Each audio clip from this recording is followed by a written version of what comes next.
as in the history, to conquer the place, you learn the language. Julius Caesar. If you want to learn the work, at least you have to know a little bit history about the work. Although the legend of the Wing-chun is not 100% correct. Mostly, it was like that. China has a history of 5,000 years. But China's history never been properly kept correct. Only depends on who wrote whose history. You see? Now, as for the Wing-chun, to my knowledge, which I was told by my teacher, I can only quote to that, refer to that. Besides this, other saying, other history is not in my knowledge. It was told in temple of Shaolin. There were many temples of Shaolin in China. Shaolin, Shao means young. Lin means wood. The temple is called the Young Wood Temple. And there were monks. In the old days, people only sent their children, mostly educated in the monastery, in the temples. And the monks supposed to be a wise man who give lessons to the people. And also martial art was given there. And as China has civil wars all the time, and from Ming Dynasty was overthrown. It was not overthrown actually, they asked for herself. In the Ming Dynasty, there were two warlords fought for a woman. A woman called Chen Yun is a very beautiful woman. It was what in the history said. They fought for them, and one of the warlords went to Manchuria to borrow the Manchurian troops to come to China to fight against the other warlord. And finally, he won the war by the assistance of the Manchurian. But after the war has won, the Manchurian is not going away anymore. The Manchurian just sit there and took China. And that's why we have the Manchurian king, which in the movie you can see the last emperor. You see, there's Puyi. And he was a Manchurian. And at first the Manchurian respect the temples very much because they are very clever people. They know if you want to conquer the place, you learn the language, you learn the culture, you respect their culture. So the authorities say no one has the right without permission to come nearby any temple. And China, 99.9% were Hans, the tribe of Hans.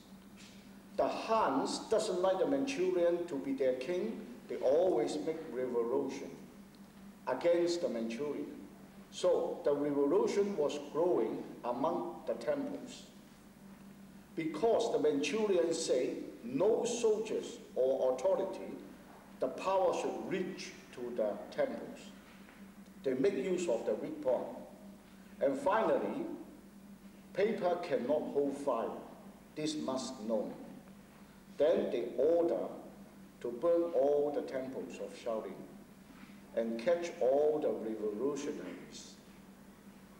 Then there were 5 monks in the temple. the senior monks, that each monk has their own hall to give different kinds of martial arts. Like mainly the Hong Lao Choi Li Mok 5 main styles in the temples. So finally, there were some people who wants to have high positions, who wants to have rich wealth. So they work for the Manchurian to try to catch the revolutionaries from the temple, because they themselves has high achievement of martial arts, so it's easier for them to do it, to work for the Manchurian. So finally, these 5 orders try to group their works together. They put off those excess movements, not so effective movements. They put it off. They group all the good movements, condense all the good movements together, and form a style called Orthodox Shaolin. That's why in the north, they don't call Wing-chun, because Wing-chun is only the Cantonese calling a woman's name called Wing-chun. In legend that she's also a beautiful girl being forced by the authority of Manchurian. She has to hide herself with the father in Sichuan, and she let Mun, the high priest, a nun, and then she learned from the nun and the nun told her, from now on you use your own name to carry this work. You cannot use my name because I was a wanted person. So from that time on, in Guangdong, in the south provinces, you only hear Wing-chun, the name of the woman. And the woman was born in Fatshan. And finally, from Sichuan, she married and she went back to Fatshan. And in Fatshan, she has 2 cousins. 2 cousins were working in the opera, the Chinese opera stages. Their part was to act as a woman, because in the old days, in the opera, Chinese has no woman as play the part of woman. So they have to use men to do it. So one is Wang Wabo, the other one is Leung Yitai. So the 2 cousins bring this work down. So Wang Wabo taught Leung Zhang. Leung Yitai taught Feng Xiuqing. That's another generation down. So Leung Zhang taught Chen Huashun. Chen Huashun taught Yip Man. And Yip Man taught me and the others. And you were taught by me and Rob, and just carry on this stream. The other one, Leung Yitai, taught Feng Xiuqing. When it comes to Feng Xiuqing was a home stylist. He mixed with the Hong together with the Wing-chun. And then that stream is a bit confused at a certain period. Then what students he taught, that part was empty. And later, you heard that he has a grand student called Zhu Zhongman. Zhu Zhongman and Zhu Xigam, the 2 students. And there was not Wing-chun, they don't call Wing-chun anymore. They call Wing-chun.